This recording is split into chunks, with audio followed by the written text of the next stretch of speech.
दूजिएस academic notes biology के chapter number 10 का objective question. चलिए चलते हैं। अगर मेरा वीडियो अच्छा लग रहा हो तो लाइक कीजिए, सब्सक्राइब कीजिए, अपने दोस्तों को शेयर भी कीजिए। चलिए चलते हैं। कहता है कि उत्सर्जन के दौरान शरीर में ऐसे पदार्थ का निष्कासन होता है जो शरीर के लिए क्या होते हैं, विषाक्त होते हैं, हानिकारक होते हैं, अनावश्यक होते हैं। सभी सही है, आंसर हो जाएगा डी। आगे है, निम्नलिखित कथनों पर विचार कीजिए। उत्सर्जन प्रणालियों में होने के साथ ही पौधा में भी होता है। कहता है कि उत्सर्जन प्रणालियों में होने के साथ ही पौधा में भी होता है। कहता है कि उत्सर्जी पदार्थ के निष्कासन हेतु प्राणियों के भांति पौधे में कई विशिष्ट अंग नहीं होते हैं। आंसर हो जाएगा एक और दो दोनों। आगे श्वसन के दौरान अवशोषण के रूप में उत्सर्जन कार्बन डाइऑक्साइड को पौधा केवल रात में ही उत्सर्जित करते हैं, क्योंकि दिन के समय श्वसन के दौरान उत्पन्न संपूर्ण कार्बन डाइऑक्साइड स्वयं पौधे द्वारा प्रकाश संश्लेषण में प्रयोग कर ली जाती है। आंसर नंबर हो जाएगा बी।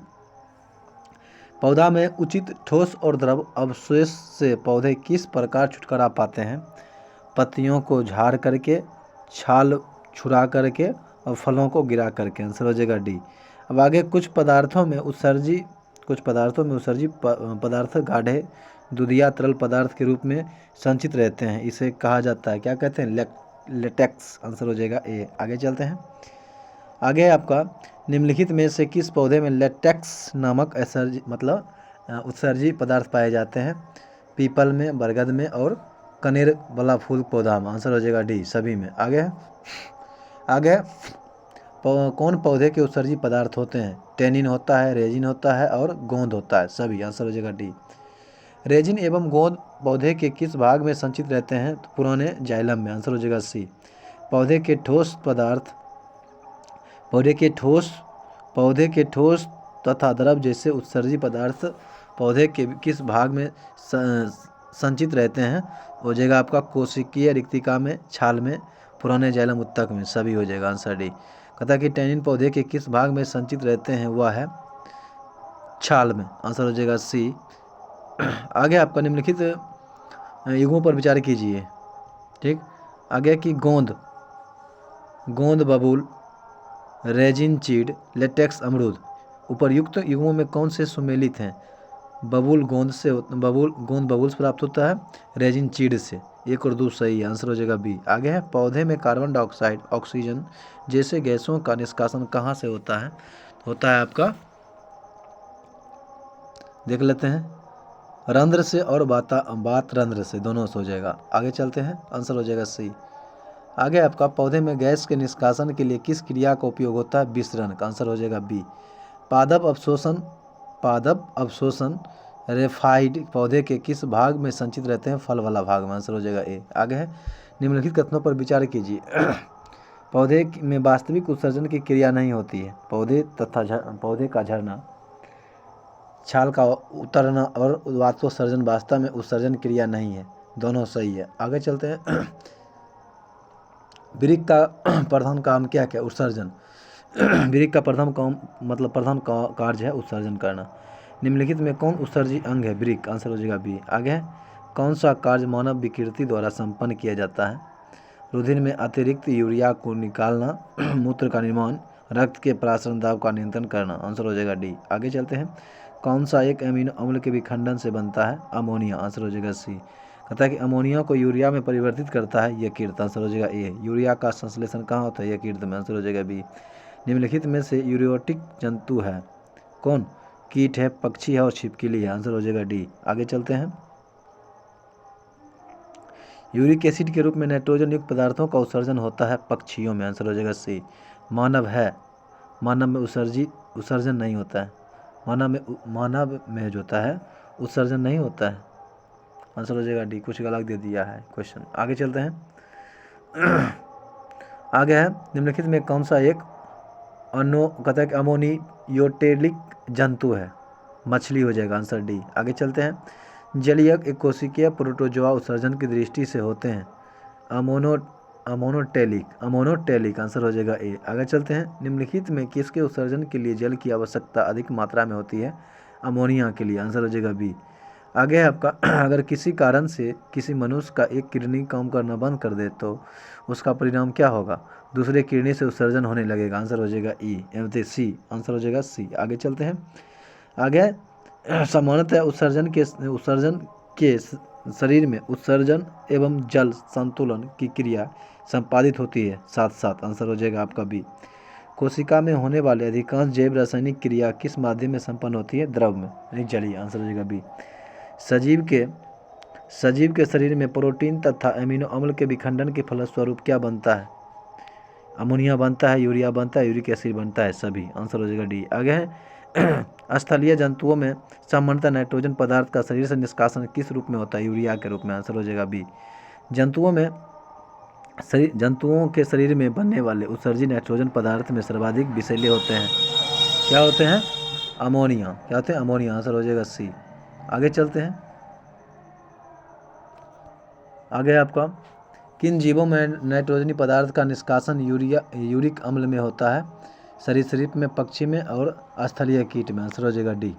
आगे आपका सजीवों के शरीर में उपापचय क्रियाओं के फलस्वरूप उत्पन्न अपशिष्ट पदार्थों का शरीर से बाहर निकलना क्या कहलाता है? उत्सर्जन। आंसर हो जाएगा बी। उत्सर्जन क्रिया में किन पदार्थों का निष्कासन होता है? यूरिया और नाइट्रोजन का। आंसर हो जाएगा बी। किडनी के भीतरी नतोदर सतह क्या कहलाता है? जाइलम। आंसर हो जाएगा सी।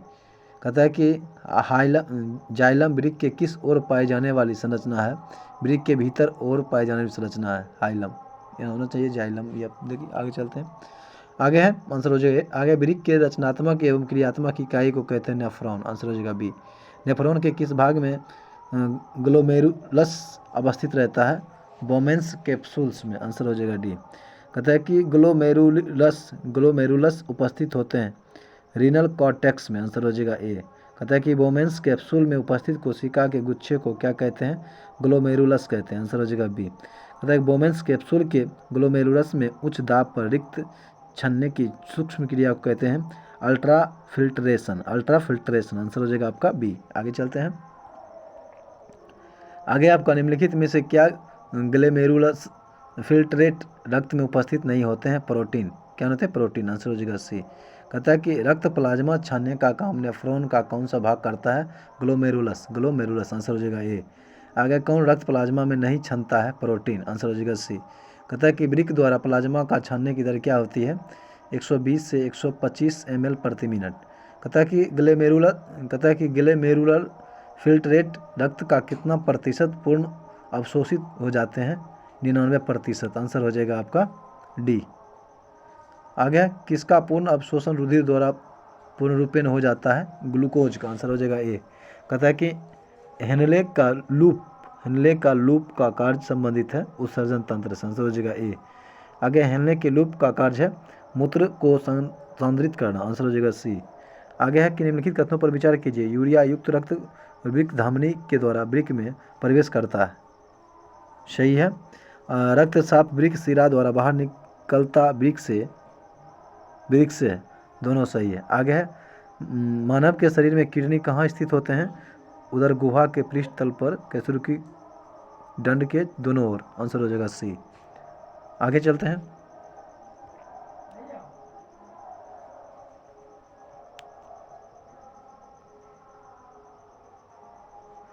सीबम कहाँ से स्रावित होता है? लार वसा ग्रंथि से। आंसर हो जाएगा सी।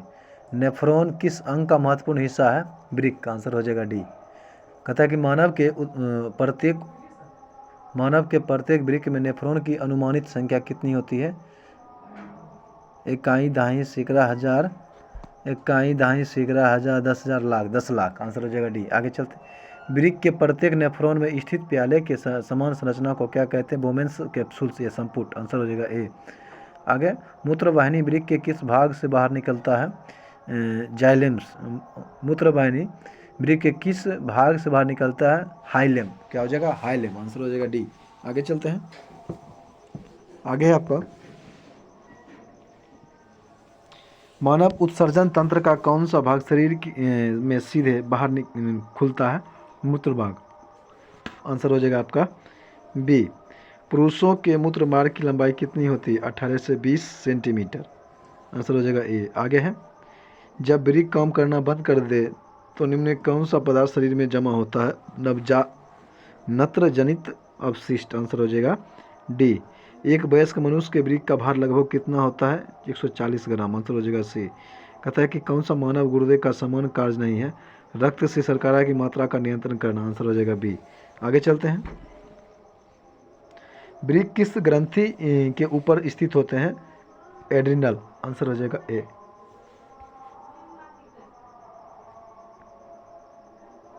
स्तनपाइयों में श्वेत ग्रंथि मूलतः किससे संबंधित है?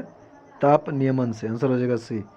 स्वेदन कहता है कि स्वेदन यानी कि पसीना का निकलना किसके लिए महत्वपूर्ण है? यानी शरीर के तापमान को विनियंत्रित करने के लिए। आंसर हो जाएगा डी। पसीना शरीर को ठंडा करता है क्योंकि बाष्पीकरण के लिए गुप्त ऊष्मा की आवश्यकता होती है। Answer B. आगे मानव शरीर में जल का अवशोषण होता है, कहाँ होता है? वृक्क के वृक्कीय नलिका में होता है और बृहदांत्र यानी कि बड़ी आंत में होता है। आंसर हो जाएगा आपका डी। आगे चलते हैं 1 और 3। रक्त का शुद्धिकरण कहाँ होता है? फेफड़ा में होता है, कृत्रिम होता है, कृत्रिम होता है। रक्त का जो है शुद्धिकरण होता है आपका किडनी होना चाहिए। आंसर हो जाएगा सी। आगे चलते हैं। मानव शरीर में यूरिया की अधिकतम मात्रा किस में पाई जाती है? मूत्र में। आंसर हो जाएगा सी। किस प्राणी के शरीर के समस्त भार का अधिकांश भाग होता है? जल। आंसर हो जाएगा किसी प्राणी के शरीर के समस्त भार का अधिकांश भाग होता है जल। मनुष्य के आंसू में कौन सा एंजाइम होता है जिससे जीवाणु मर जाते हैं? लाइसोजाइम। आंसर हो जाएगा सी। आगे चलते हैं। कहते हैं मानव उत्सर्जन तंत्र के संदर्भ में निम्नलिखित कथनों पर विचार कीजिए। वृक्क रुधिर से नाइट्रोजन वर्ज्य पदार्थों को अलग करने का काम करता है। सही है। वृक्क के अंदर नेफ्रॉन नामक निःस्पंद एकांक उपस्थित होते हैं। दोनों सही है। आंसर हो जाएगा बी। आगे चलते हैं। कौन सीधे मूत्र वाहिनी से जुड़ा होता है? संग्राहक नलिका। आंसर हो जाएगा बी। कहता है कि ऑर्निथिन चक्र किससे संश्लेषण से संबंधित है? यूरिया से। आंसर हो जाएगा सी। मनुष्य के मूत्र तंत्र का मुख्य अंग है यहाँ ने वृषण देने हैं। मूत्र तंत्र का मुख्य अंग है, इनमें से कोई नहीं देने हैं। वृषण होना चाहिए। आंसर हो जाएगा ए। आगे चलते हैं। कहता है कि एक स्वस्थ वयस्क मनुष्य प्रतिदिन कितना मूत्र त्याग करता है? 1 से 1.5 लीटर। आंसर हो जाएगा आपका ए। मानव मूत्र में सर्वाधिक मात्रा में पाया जाता है जल। आंसर हो जाएगा ए। कौन सा साधारणतः मानव मूत्र से उपस्थित नहीं होता है? सोडियम नाइट्रेट जबकि यूरिया है, सोडियम क्लोराइड है, जल है। कौन सा पदार्थ सामान्य मूत्र में पाया जाता है? क्रिएटिनिन। आंसर हो जाएगा बी। मानव मूत्र में साधारणतः यूरिया की मात्रा कितनी होती है? 2%। मानव मूत्र का पीला रंग किसकी मौजूदगी के कारण होता है? यूरोक्रोम के कारण। आगे चलते यूरोक्रोम हो जाएगा डी। आगे है। किसकी उपस्थिति के कारण मानव का रंग पीला होता है? पेपरिन के कारण। मूत्र स्राव की मात्रा बढ़ जाना को क्या कहा जाता है? डायूरेसिस। आंसर हो जाएगा बी। कहते हैं कौन डायूरेटिक पदार्थ है? यूरिया है, ग्लूकोज है, कैफीन है। आंसर हो जाएगा डी। आगे है। मनुष्य में सामान्यतः मूत्राशय का कितना आयतन होने पर मूत्र त्याग आवश्यक हो जाता है? 250 से 300 ml। आगे डायबिटीज इंसिपिडिस किस हार्मोन की कमी से होता है? भासोप्रेसिन कारण। आंसर हो जाएगा बी। किसे एंटी डायबिटिक हार्मोन कहा जाता है? भासोप्रेसिन को। आंसर हो जाएगा बी। आगे है कि यूरिया में कहता है रक्त में यूरिया की मात्रा बढ़ जाना क्या कहलाता है? यूरेमिया। आंसर हो जाएगा सी। आगे यूरिया का सर्वाधिक संतुलन पाया जाता है यकृत शिरा में। आंसर हो जाएगा डी। आगे आपका पसीना तथा तेलीय पदार्थ निष्कासन करने वाली ग्रंथि मानव शरीर के किस अंग में मौजूद होता है? त्वचा में। आंसर हो जाएगा बी। मूत्र में ग्लूकोज का उपस्थित होना क्या कहलाता है? ग्लाइकोसूरिया। आंसर हो जाएगा यानी कि ग्लाइकोराइसिस होना चाहिए। आंसर हो जाएगा आपका बी। अपवहन का प्रयोग किस क्रिया को पूरा करने के लिए किया जाता है? मतलब पूरा कर होता है वृक्क। आंसर हो जाएगा आपका डी। आगे चलते हैं।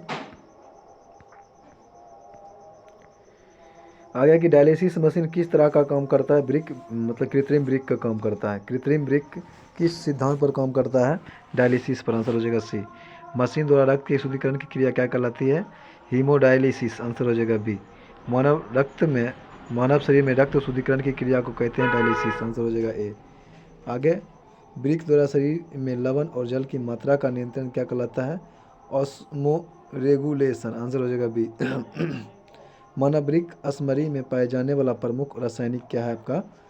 कैल्शियम ऑक्जेलेट, आंसर हो जाएगा आपका सी। कहता है कि वृक्क कैलकुली है, वृक्क में पथरी, आंसर हो जाएगा सी। आगे कहता है कि निम्नलिखित कथनों पर विचार कीजिए। अमीबा में उत्सर्जन के लिए कोई विशेष अंग नहीं पाए जाते हैं, सही है। अमीबा में उत्सर्जन पदार्थ के सत्ता के विसरण के द्वारा बाहर निकलते हैं, दोनों सही है, आंसर हो जाएगा सी। प्रत्येक वृक्क का बाहरी भाग क्या कहलाता है? कॉर्टेक्स, आंसर हो जाएगा आपका बी। कहता है प्रत्येक वृक्क बाहर से पतले संयोजी ऊतक से निर्मित एक रेशेदार दृढ़ आवरण से घिरा रहता है, इसे क्या कहते हैं?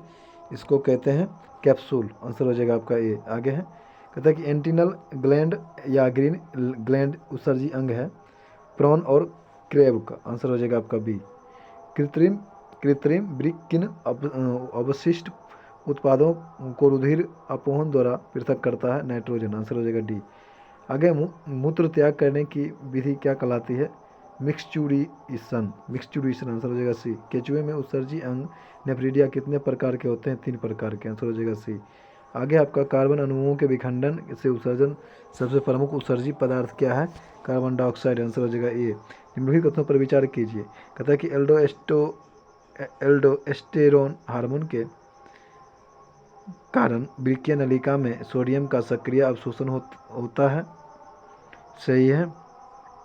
वासोप्रेसिन हार्मोन के कारण वृक्कीय नलिका में जल का सक्रिय अवशोषण हो जाता है, दोनों सही है, ठीक।